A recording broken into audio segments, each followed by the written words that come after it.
Welcome to the Vector Approach podcast. We're in the Disneyland of Cirrus in Knoxville, and look who we have with us today.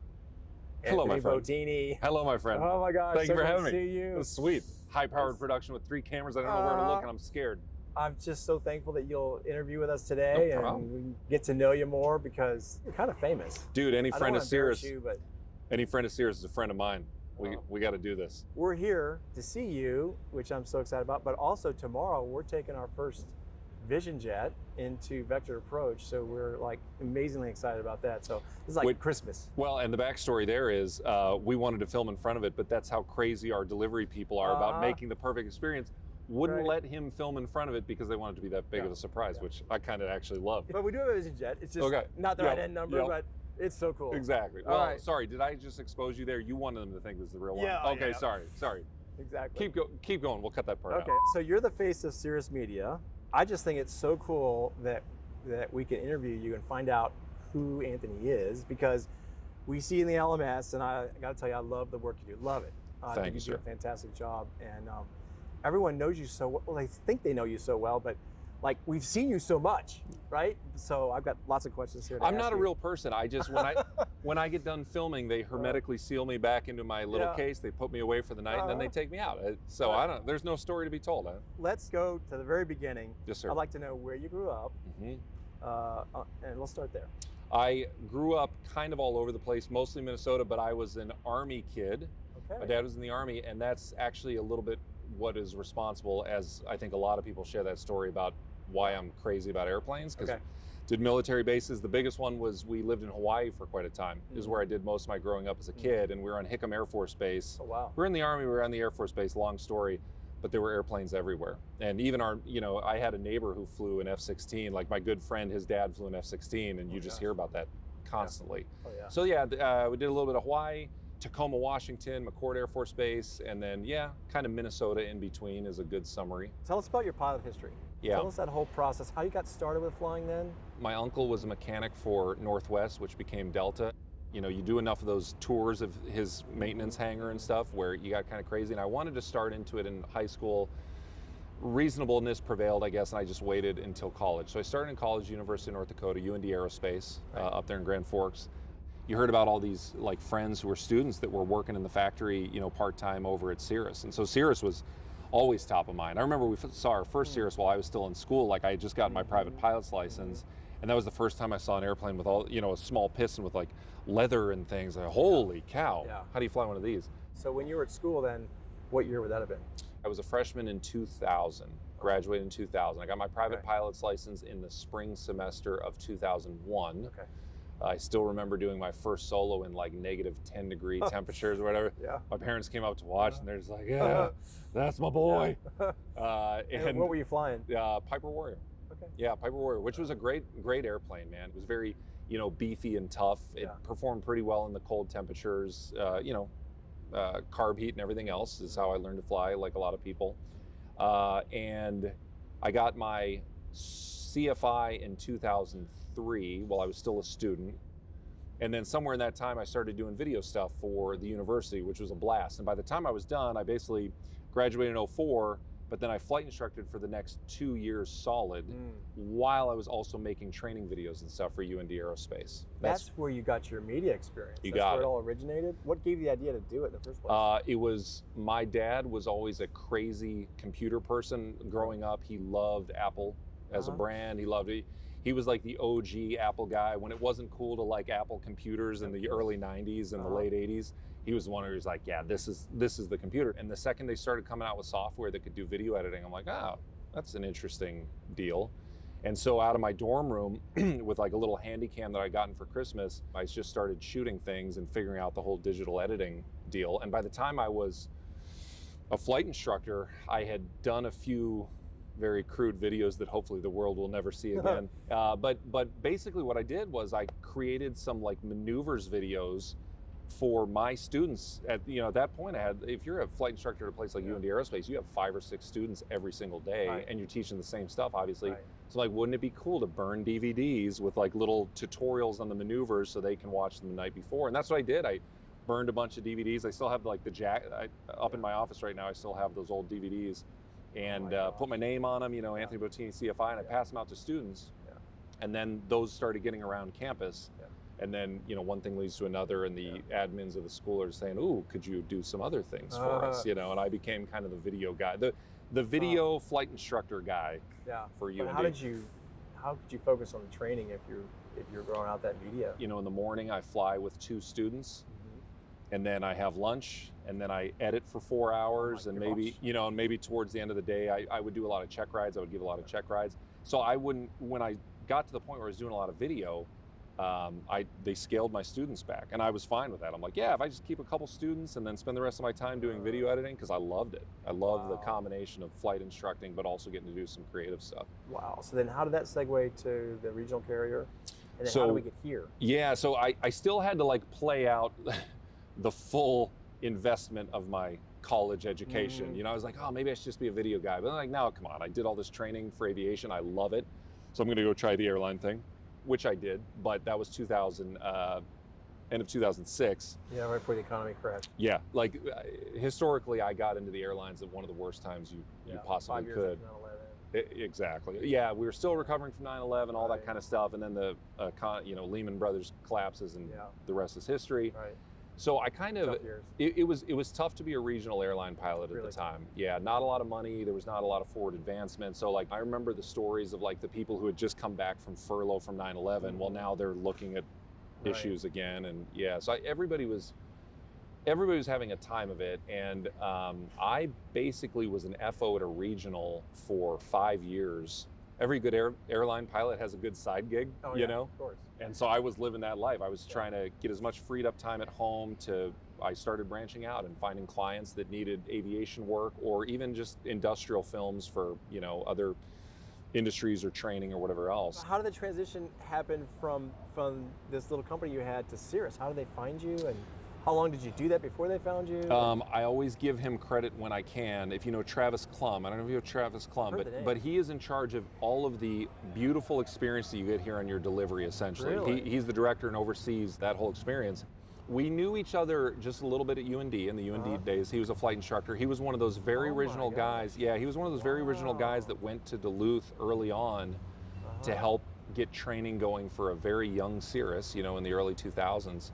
Very long story short, one day Travis called me up. I remember Travis Klum called me up. I was in my basement editing some client thing, and he said, hey, we're trying to start this very dedicated training program for Cirrus called Cirrus Approach. And the idea being, we've decided culturally as a company that it's no longer good enough to just make wonderful airplanes and deliver them. We need to own the experience after that. Wow. And we want to start with really rich media that teaches people. I said, heck yeah, let's figure out how to do some videos. The first video I delivered was a normal landings video, you know, in 2013. And I remember going to the symposium. The Partner Symposium is what it was called at the time. Now it's CX. But back then it was just for training and maintenance partners, the Partner Symposium. And I got to sit in the back of the room while they showed the first video to everybody. I'm like, oh, I don't know if they're going to hate this. And everybody loved it. I just sat back there quietly like, yes, like knowing, oh, this probably means more work from Cirrus. Okay, good. Really, you have a Goldilocks career. I think it's just amazing what you've accomplished. And thank you. I'm sure you're very honored to lead the program. I don't take it for granted. Cool. This whole idea that I come to work and go hang out in a studio overlooking a hangar with awesome airplanes, you know? And when we give the tour of the studio, I always just tell tour groups, I'm like, it's kind of cameras and airplanes all week long. That's kind of all there is, right? Yeah, that's all I need, you know, that kind of thing. Oh my gosh. All right, let's move on to your media department. Who controls the project flow? Where does it originate from? What comes down to you saying, okay, this is what we got to do? Yep. So we are a team that is here to serve all parts of the business, but the way that I sort of explain the proportions of priorities here is about half of our time, you know, it's not overly scientific, but about half of our time goes to just supporting flight training.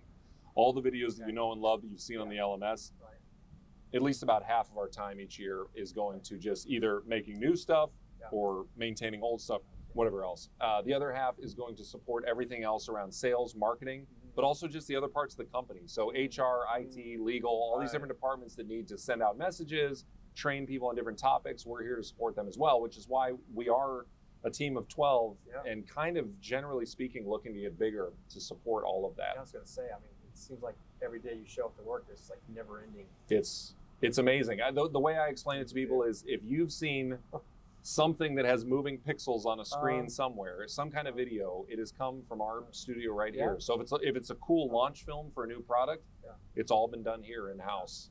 And so we get to do everything. Like you get to, one day you're doing a bunch of training stuff and you're into the technical weeds of training, and the next day you're at some crazy location shooting marketing stuff. It's just an amazing balance. What's your favorite thing about your role as a director? And then the follow-on to that is, what's the coolest shoot you've done? My very generic but easy to say favorite thing as a director is I like to put people in a position where they can do good work. I used to only do the editing. Like everything that I would do is the editing, the filming, all the stuff. And now that we're this size, my responsibility as I see it is to clear the red tape as much as possible so that people on our team can do good, meaningful work where they get done with a project and they realize they've moved the ball forward a little bit for Cirrus. Awesome. If that's the emotion they leave with, then I would say I'm doing my job. Tactically, the thing that I really love is making honorary pilots out of all my, all the team members, because I love whiteboarding for the whole team. Like, okay guys, we're doing the electrical system this week. Sit down, give me the colored markers, let me show you how this works. So I get to still kind of be a flight instructor for the whole, dude. That's crazy. It's awesome. Yeah, especially some of the guys who have been with me the longest. I bet 2 of them, if they really had to, could maybe wrestle an airplane to the ground. Or at least they would know what to say on the radio when they're making that emergency call, you know, that kind of thing. I'm super excited about the instrument training program that just launched. Tell our clients what they can expect with that. Basically, our media team creates all the rich media, mainly the video that you see, and then the training team has been working overtime to get the learning management system right where they want it for this course launch. So there's been new features that have been launched on there, good new knowledge test prep stuff. So now you can take like practice tests and everything for knowledge tests. And otherwise, we on the media team, we've just introduced, I think it was well over 3.5 hours of core video to support lessons. Oh, good. So you'll see a lot of new instrument videos, mostly centered around the G7 platform, but pointing out critical differences where they're needed if you're trying to do something on a G6 or prior. Why is Cirrus so successful in your opinion? Philosophically, the way that it started, and I credit the brothers for this and the people early on, they didn't look at an airplane as an old scarf and goggles, let's see how fast we can go, bugs in the teeth kind of approach. They took the approach of, let's see how we can make an airplane as utilitarian as possible so that people really view it as a practical way to get around and not just a fun thing or not just a hobby thing or whatever else. Comfort over performance. Comfort over performance. As simple as it sounds, I still think it's that comfort over performance. Comfort and safety over performance. So you can help me sell. I sell it every day. It's an amazing airplane. You maybe heard it out there, Cirrus is like the Apple of airplanes. Yeah. The reason I was an Apple psycho, other than my dad pushing us that way, they were the first company that showed me that a computer could be something that was more than just how fast was the processor and how much software do I have on it, They were the first ones that kind of made a computer approachable. You know, the first one where you're like, as a human being, I really want to use this to actually do things. And I'm not saying there haven't been a million airplanes over the years that have been phenomenal flyers or, you know, that people aren't using every day. But Cirrus was kind of that, there's enough touches in the design of the airplane where I think non-traditional aviation people all of a sudden started looking up and saying, there's something going on here. It's an airplane for people. You know, it's a comfort vehicle. We'll shed 4 or 5 or 6 knots of true airspeed if it means widening things out and making things more comfortable and making it closer to your car. That's a company that is like human design first. And I think that's what made Apple successful. And to a smaller degree, that was the magic sauce for Cirrus. So I've been flying about 50 years now, and my wife is my high school sweetheart. Nice. She was my first passenger when I was 16. Oh. And we took that first flight together. And ever since then, she's only tolerated little airplanes. She doesn't really like them. Until Cirrus. And it completely changed how she approaches airplanes. She absolutely loves it. So what is it about our female friend, our whoa man? Why do they love it so much? Because creature comforts go a long way. And you know, because you're telling the same story that Dale Clapmeyer still tells to this day. You know, that Well, he wanted to get Patty flying, but he knew that it wasn't going to last long if he didn't make this a better experience. And so it's all the things that he'll even reference. A wider cabin, I think, absolutely makes you feel like you're in it for the long haul. I also think the moving map thing is huge. Like, don't underestimate the ability to look at a map, see where I'm at, see my speed, how long does it take to get there. You feel like you're part of the experience. Cup holders, air conditioning, all that stuff. Knowing and understanding the context of the red handle and now the red button above your head. Like, if you're a passenger and you have a good sense for what that means, the whole thing feels better. There's just this underlying, you know, subconscious, I'm in the right vehicle kind of situation. You know, with our new customers that are feeling us out and feeling out Cirrus, when I talk to them on the phone for the first time, I tell them, bring your spouse on the discovery experience, because your spouse will really appreciate seeing what this is all about versus you doing it all on your own. He or she never knows what you're experiencing, and every time they fall in love with the airplane. It's one of my favorite things about what we do is just the relationship and letting people experience joy in flying. And Cirrus owes so much of its success to its network, because the safety only goes to the degree that the pilot is also safe. So our network has basically helped us to lock that down and make it so that we're talking to as many people as possible. Because generally what we find is if we are talking to people, meaning we have contact through our network and they're actively training or they're actively engaged, or even just statistically, if it's as simple as somebody who checks in on Cirrus Approach and watches a few videos every month, those people are so safe, and they're going to have these incredible careers flying our airplanes. Do you have much experience with the Vision Jet? I have enough experience where sometimes when when I'm flying with a buddy in the Vision Jet, they half take a nap and I fly. They don't spread. They're pilot in command, they're awake.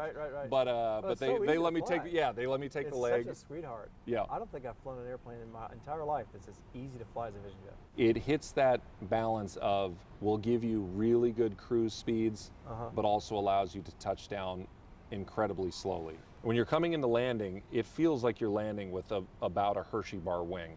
There's no weird tendencies. And I truly believe, in my experience, I love landing in SR, but in many respects, I feel like I make better landings in the Vision Jet. I agree. It's kind of, Me too. it's almost easier, you know, especially with the trailing link gear, you know, feel like you're in F-18 a little bit, set down. So even bad landings are kind of saved by the trailing link and everything. It's a beautiful airplane. How do you fit in an SR? Because you are, man. 6'8". How do you fit? I pull out a slide rule and a lot of grease. I got to get greased up first. And oh God, don't picture that. For takeoff, I'll just go to the normal single recline position, and I'll be a little hunched, but I like that. One click back. Yeah, one click back. I like that. I like that for takeoff and landing though, because I'm right here. Right. You know, and that just feels good. I could recline more for takeoff and landing, but I just do that. You'll see that in the takeoff and landing course a lot. Like when I'm teaching, I'm kind of like, here we go, and I'm a little bit hunched. But then as soon as takeoff and landing is done, I'll just go back a second click, and that second click gets you really far back. And so then what happens is, as I can lean back, then I kind of slide my butt forward a little bit, and that brings my head down a good 2 inches. I see. And then I'm golden. Then I'm golden. Very it works. Cool. Very so cool. I'm just kind of like a low rider then. Flying around and. And then the Vision Jet, how about that? My eye line is definitely higher than everybody's in the Vision Jet. I can tell that, but I still don't get anything cut off, so it pretty much works. And what I love about the Vision Jet, and a lot of people experience that too, is the first time you sit in the front, especially if you're somebody who rides with the seat a little farther forward. I of course slide it all the way back, but if you ride with a little farther forward, that big wraparound bubble windscreen gets past your periphery. Your ability to sit in an airplane and not have an A-pillar in your periphery is amazing. Awesome. It makes it feel like you're kind of out in front of the plane or something. It's really cool. So, our last question, and we'll go back and look at this 10 years from now. What's Anthony's vision of Cirrus in 2035? My vision for Cirrus, the company that I want to be at, is the company that is pushing forward always in flight and avionics technology.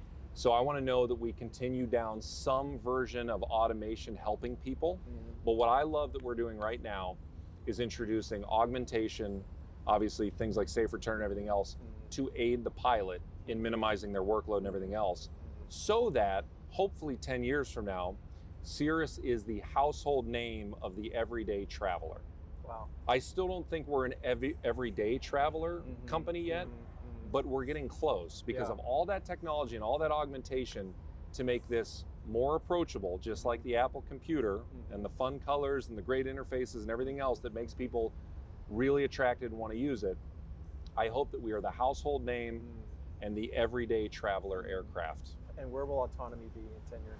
I still think a 10-year span is probably something where you're just going to see more help from technology on that flight deck, so that pilots are still pilots, but now their workload has been reduced so much that they have more mental capacity and everything else to deal with a whole host of other things, namely not getting themselves into trouble in the clouds or anything else. All these things are going to help to make all of that, you know, all of those kind of risks a thing of the past. And me as a guy who's getting older, my risk tolerance goes down, you know, like as I get a little bit older, and I love to see those things that kind of help me out as well.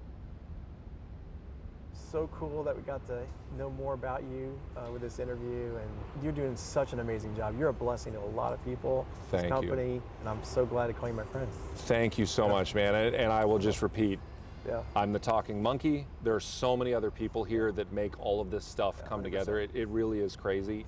The videos that we make go to people who actually use them and care about them. So to meet the people that watch the videos, I tell everybody on the team this every day, like the fact that we get to meet people every day that are using the videos to be safe in an airplane. You couldn't have more fun making videos, you know, for that audience. Yeah. It's totally amazing. So thank you very much.